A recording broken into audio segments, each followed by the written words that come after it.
What's up, lifelong learners? It's your boy Mr. Heng, and today this is what we're doing. Here's the agenda. It's this one. What are we learning? How to create shapes, move layers, and save different files for different file formats on Photopea.com.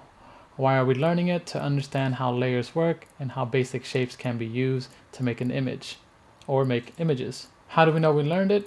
When students are able to create a simple business logo using 4 layers or more. Now this is a series of video. This is just one of many. So check the playlist on my YouTube channel for the entire list of videos. First thing we're going to do here is we're going to create a folder in Google Drive. So I'm going to go to drive.google.com.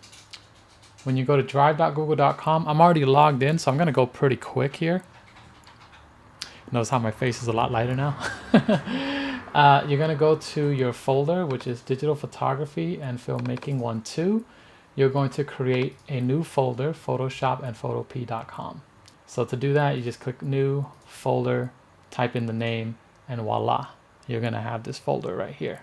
After you create the folder, we're going to be storing our images in this folder. So we're going to be creating a business logo and also be creating thumbnails. And that's going to be coming later. But first, let's focus on learning the basics of how to get to creating a business logo. So the first lesson is on the shape tool. So you're going to go to Photopea.com right here. And when you go to Photopea.com, you are going to first create a file. And to create a file, you're going to click File, New. So to name the file, you go to Name and then type in Practicing Shape or Shapes. All right. And then for the width, I want you to put 3, but not pixels. I want you to put inches. So notice how it changed again because it went from pixels to inches. So put 3 inches. And then for the height, I also want you to put 3. And then for the DPI, I want you to put 300. All right. Now I don't know if you're going to print this or not. So it's going to be a 3 by 3 inch, and 300 DPI is going to get you a good print when you try to print this. And for the background, I want you to put transparent. You can select any of these templates here, but you're going to start with a transparent layer. All right. And then you are going to click Create. And once you click Create, you have a blank canvas. Now to zoom in and zoom out, and that's actually the next part right here. I'm going to skip to a little bit so I can see better.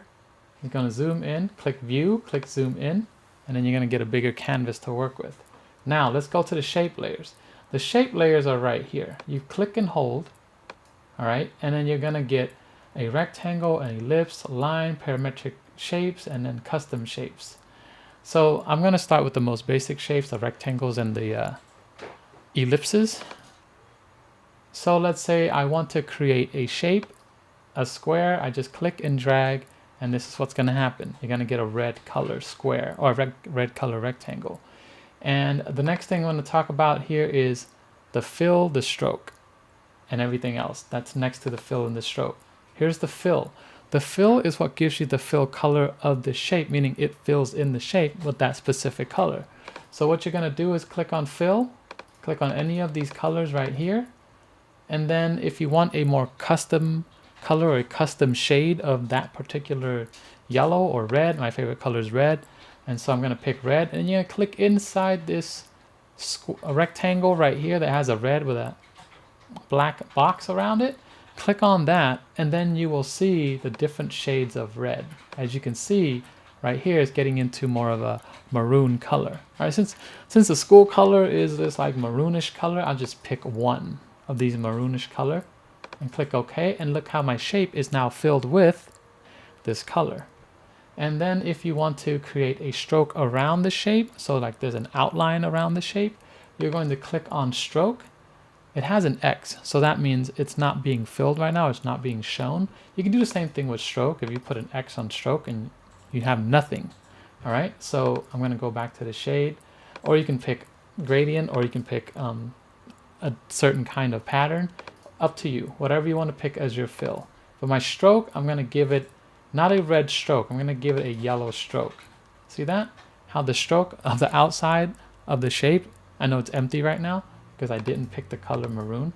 So I'm going to pick maroon, I'll pick my stroke to be yellow, and then to change the size of the stroke, you click and drag, and then you will see the size of the stroke changing.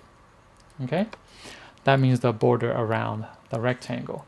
And then if you want to make this, like, let's say more on a curve, we'll do that one later. Let's do the corners. All right, let's say I want to make the corners a little bit more curvy. I click that, and then you'll see how the stroke, if I make the stroke smaller.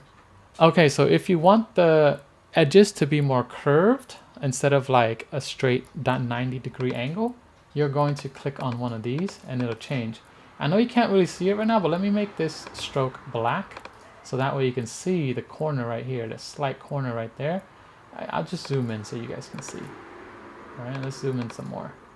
Okay, let's scroll down here. You see this corner right here?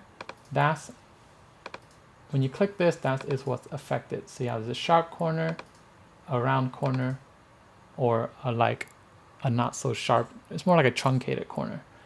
And then you can pick if you want this to be a solid line, a dashed line around, or a bunch of dots around. So just play around with these and, you know, give yourself 5 minutes to pause this video and play around. Okay, so I hope you created some shapes and you played around with it, and then I'm going to show you what a hold or option click on Mac or PC, depending on what system you use. You can click and drag, and then it'll retain the aspect ratio. For example, let me just zoom back out here. I'm going to make a circular shape. All right, and I want it to be a perfect circle. What you do is you hold Shift, and then you click and drag, and you will have a perfect circle. But if I let go of Shift, look what happens. I get this thing called an ellipse. A circle is a special type of ellipse. Okay, an ellipse is just a general round shape. And when you hold Shift again, look what happens. I can click and drag and now create a perfect circle with the same fill and stroke, and I can change the stroke to something different here. Let's say I want it to be a pattern stroke, or let's say I want it to be a gradient stroke. You see how the gradient changes? All right. You can pick whatever you want, and then I'm going to make it a solid line around the circle instead. And let's just make it yellow instead, all right, with pattern and stuff like that. So there goes my new shape, and that was holding the Shift button on the keyboard. And then when you hold the Opt and click and drag, what happens is it maintains the center. Like, for example, I want to click and let's make another shape. Let's make a parametric shape, all right? It's not going to be like anything amazing here. I'm just going to pick a different color, and I'll give it a different stroke here. Let's say purple, okay? And then what I'm going to do here is I'm going to click and hold Option or Alt, and then click, hold, and let's go to the center of the circle right here. And I'm click, and I'm going to drag. See how it maintains where the center is? And I can spin the shape around like that. I can make it bigger. I make it small. I'll just keep it small inside. So I made like a little pentagon inside this shape, and I can change the color of the pentagon to whatever I want, and then the stroke would be blue. You can mess around, do whatever you want. And now we have the next thing, which is to actually combine Shift and click and Alt at the same time. So Shift, Alt, and click. So what that does is it maintains a perfect circle or a perfect square of using a rectangle. So I'm going to show you. When I use the rectangle shape right here, and I'm assuming this is the center of the circle, all right? And then I'm going to hold on to click, hold on to Shift, hold on to Option, and I'm going to click at the center of the circle, and I'm going to click and drag. I can create a perfectly centered rectangle. I'm just eyeballing a center. I don't know exactly if that's the center or not, but I'm just eyeballing. See how that Shift constrains it to a square, and that Alt constrains it to the center. And then if I let go of Shift, look what happens. I make a rectangle, but the center is still maintained because I'm still holding on to the Alt or Option button on the keyboard. When I hold Shift again and I move around, I create this perfect rectangle, perfect square. So that is what happens when you hold shift for a rectangle, you make a square. If you hold shift for an ellipse, it makes a circle. All right. So go ahead and take a couple of minutes to, get familiarized with that. And then after messing around for a little bit, go back and play this video again because we're going to move on. Okay, so you messed up on a shape. You actually wanted to make it a better shape and you want to reshape your shape. This is what you do. You go to this thing right here called the edit, and then go to free transform. Now we're going to go to all these other transform another day, but free transform, just select that. And it's going to allow me to make this square into any shape I want right there. Okay. And let's say I accidentally pulled that out. There's a history button up here where you just click back to whatever you've done before. History is right here. That's basically undo for since almost the beginning of my creation of this canvas. All right. So let's say I messed that up. I want to go back. Perfect rectangle. So that is how you reshape. Now let's say you want to reshape this one, this background layer, which is this. I'm going to click on edit, transform, or free transform, and I'll be able to manipulate this shape right here to whatever I want.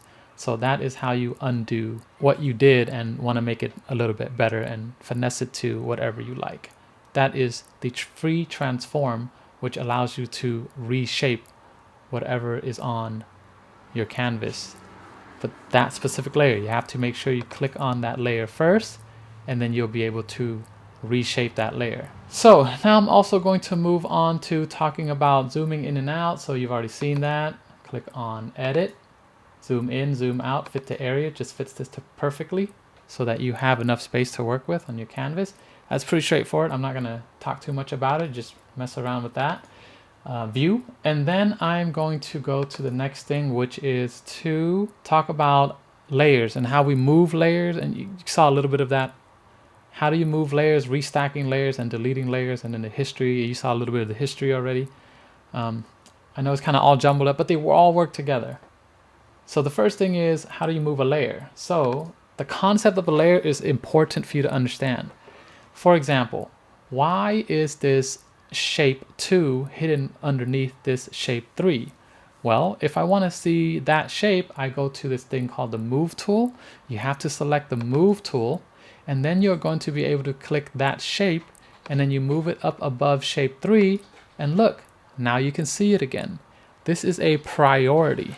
Okay, let's say if I want to move this shape to block both shape 1, I'm going to take the circle and I'm going to put it on top above shape 2 and shape 3. And what's going to happen here is that shape takes priority. It's on top. It blocks shape 2 and shape 3. And so let's say if I have, if I want to move shape 1, click on the move tool up here, and I move this shape above background shape, right? This rectangle, you see how it's blocking it. Okay. So anything that is the layer above blocks the layer on bottom. So if the bottom layer is the one that gets blocked by every layer if you move it over. For example, this shape 2, right? I click the move tool, I select shape 2, the layer shape 2, and I move shape 2. Shape 2 is above the background. I hope that made sense to you. All right, if it doesn't make sense, just leave it in the comments down below and ask me a question. Now we've gone through moving layers, restacking layers. So you've seen me restack the layers and blocking other layers. Deleting layers. To delete a layer, all you have to do is this. You go to the layer that you want to delete. You click on that layer, for example, shape 2. I'm going to go to the bottom right here. Oh, let me just drag this up here real quick so you can see. See this trash can icon? It was hidden by like all the text down here. So when you click on that trash can icon, that layer is deleted. Okay, you can also click and drag into that trash can. Hopefully it works. Yeah, it does work.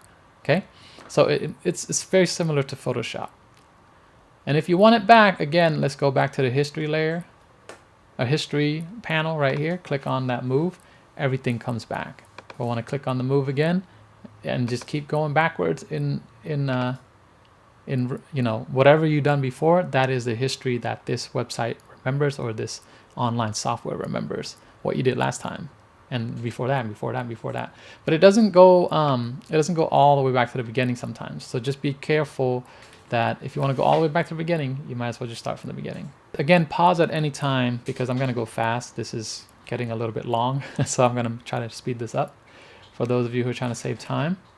Now, saving this file as a PSD is going to allow you to bring it back and work with this again, and it saves all the layers, meaning it retains all the layers. So for example, if I save this, okay, and I push File, Save as PSD. When you save this as a PSD, you're able to bring this back and work on Photopea.com again. Because if you close out, if you click that X button right here to close out, or you close out the tab, whatever you worked on will be gone unless you save it as a PSD to import it to work on it again later. So for example, I'm going to save it as a PSD, and it went into my download folder. So I'm going to click on File, and I'm going to click on Download Folder, and then when I scroll down, I'll be able to see, where is my, there is my logo right there. All right, it's not amazing, it's just practice. So you can see that it's here, it's safe, I have it. I can go ahead and exit out of this, or to just click out of the tab Photopea.com, and then I can bring it back. So I go to File, I go Open, and then I'm going to go to the Download folder. I'm going to go to Practicing Shapes, which is this one right here. This was another class I demoed for. And then you're going to click Open, and then bam, you have your shape again. Go ahead and, I mean, your logo, you're gonna, wherever you left off. And then you can zoom in, okay? And you can start where you left off and just keep going. Just keep creating your logo. All right, so the next thing I want to talk about is JPEG. When you click on File and then you click on Export As, you click on JPEG, it's going to ask you these questions. Don't worry about it, just save a JPEG. I'm going to demonstrate what the JPEG does. And when you save a JPEG file, it automatically turns the background white. Okay, so the background is not transparent anymore like this. See how this is a transparent background? When you import the JPEG, so I'm going to go to File, I'm going to go to Open, and I'm going to go find that Practicing JPEG, Practicing Shape JPEG, which is right here. I'm going to open it, and then you see when I zoom in, the background is white, and it smashed all the layers together into one layer. Notice the layer, it's just one layer, just a background layer. But when you go to the PSD version, you have all your layers again. And this is where a lot of students who are beginners forget to save as a PSD to retain all your layers so you're able to edit a lot later. All right? So the next one is to talk about what is a PNG. Well, PNG smashes everything together, just smashes all the layers together just like your JPEG. But then it saves the background layer as transparent.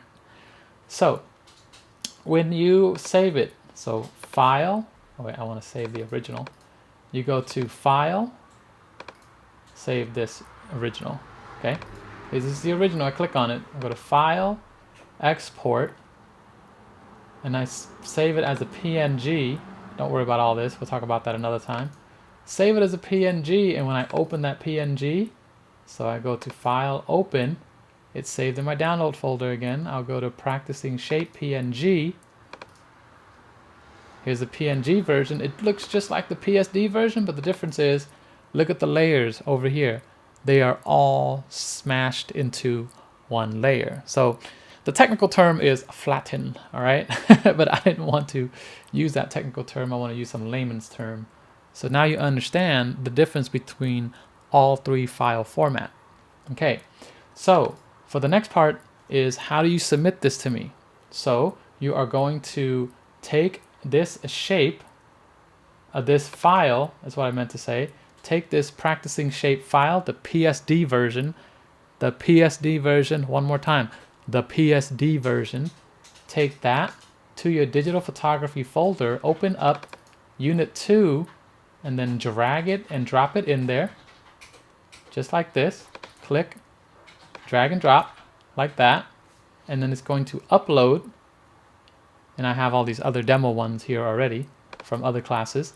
This is the last one, the latest one that I've created and uploaded. And then what you're going to do is click on, right click that, PSD, get link, copy, take it to Canvas. So in lbschools.instructure.com, go to your class, which is first, second, or third period. Click into the class, go to modules, and then you can click on shape tool, move tool, and save files. Click on that, and then I know you have a submit button. I don't have it. So that is how you submit for credit. All right. So I hope that all helped. If you got questions, leave it in the comments down below. Now Mr. Heng has got to go edit this. Don't forget to like, share, and subscribe. All the equipment that I use is linked in the description down below. Anything you buy through those links, I get a kickback. And then that commission money is going to go straight to my classroom to support my needs of replacing equipment, buying new equipment, whatever it is that I need for the class. Okay? All right. You know how we say goodbye, so get your hands ready. Rock, paper, peace. And don't forget to say thank you in the comments down below. Let's hang out again in the next video. Again, this is going to be a series of videos.